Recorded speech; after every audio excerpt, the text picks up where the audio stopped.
Are you ready?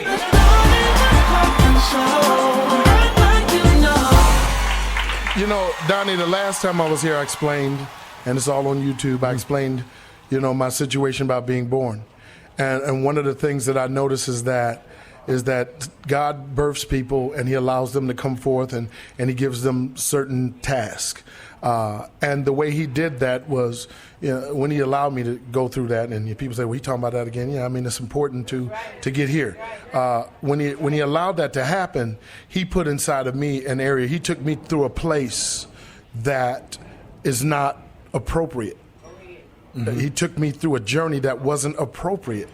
I came in the world inappropriately. Right. This is all about it. And so he's like, now he's starting to turn things around that don't make sense. So now I'm this guy that shouldn't be here, and I'm there. Now I'm here because God said it, but now I shouldn't be if everything was appropriate. Mm-hmm. If everything was appropriate, I would not be sitting here, and there would be some different things that go on in the world.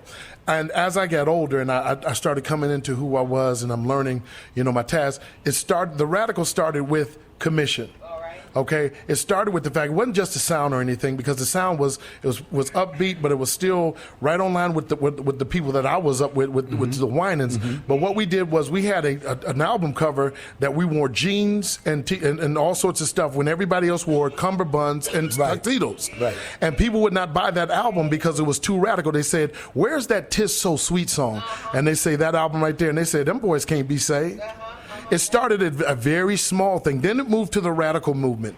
I remember doing the record, and I left commission because God was saying to do something different, and I didn't know where I was at. I felt like I was in the desert. Many days I would go into rehearsal saying, "This is the last night, guys. We're just going to rehearse, and I don't know what I'm doing, and I don't feel it, and I'm depressed, and this is the night." And then people would get in there, and they couldn't sing that great, but they had such a spirit of unity that I would say, "I think I can make it another day." And we put the record out, and then people said, "What is this? I mean, it doesn't sound like Kirk. It doesn't sound like John. It doesn't sound like Hez. What is this?" But they couldn't stop listening. Yeah. And then there's another radical movement. Now we get here, and we're here. And I asked the question. I've been thinking about this for years, and I'm asking God. We say, long as I got King Jesus, I don't need nobody else.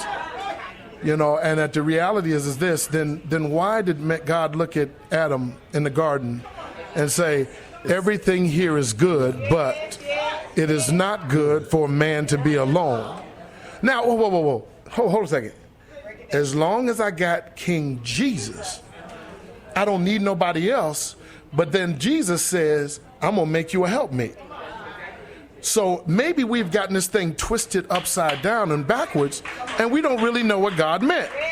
So now I'm looking at the attack on the family from the beginning, from the garden. And now we're here in the 2012 and this little period of time, and we're losing. Yeah.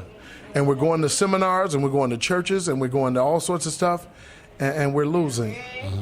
And I'm asking God, now we got some songs that have, some good, together in Jesus, we can have the anointing girl. We got, but it ain't working. Fake.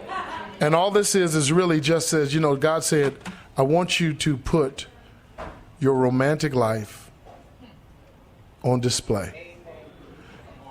And I want you to understand that I'm going to do something with this. But just be transparent and just be real.